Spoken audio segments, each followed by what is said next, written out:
Підходжу якраз до машини. Так, оце є в мене ліва полоска, що я вам казав. Так, шат біля колеса.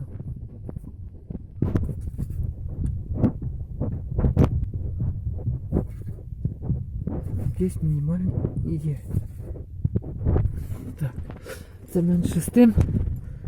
От зараз кулак внутрішній.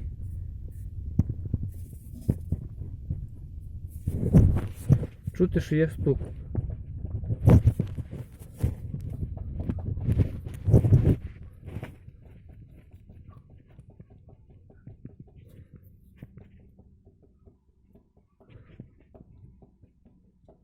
Видно, що кулак махається. Беру пальцем за самий кулак. Так. Ставимо телефон. О.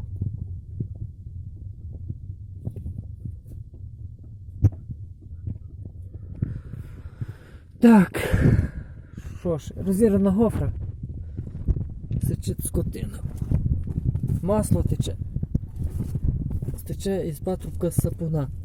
Хто знає, де він це знаходить, я вам зараз можу показати. Тече зверху сюди. От якраз.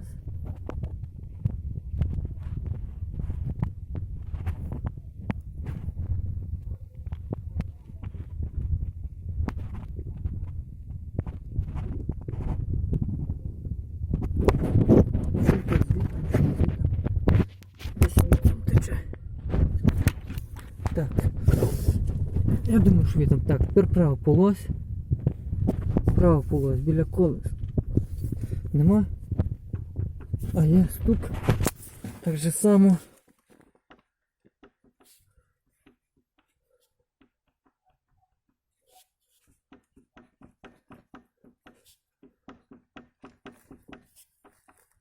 Вперед-назад нема по ходу машини, а є вгору, вниз. Вгору, вниз, вгору, вверх, вниз.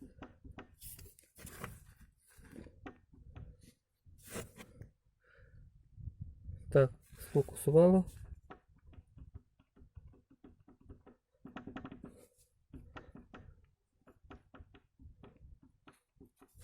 Так. Біля колеса нема. Тримаю біля колеса, так махаю. Махається, зразу стук іде від середини. Ну а причину втечки масла треба шукати. Десь воно йде зверху. Стартер мокрий. Не знаю, чи то сальник потік колінвала. Я думаю, що спочатку що сальник сапуна.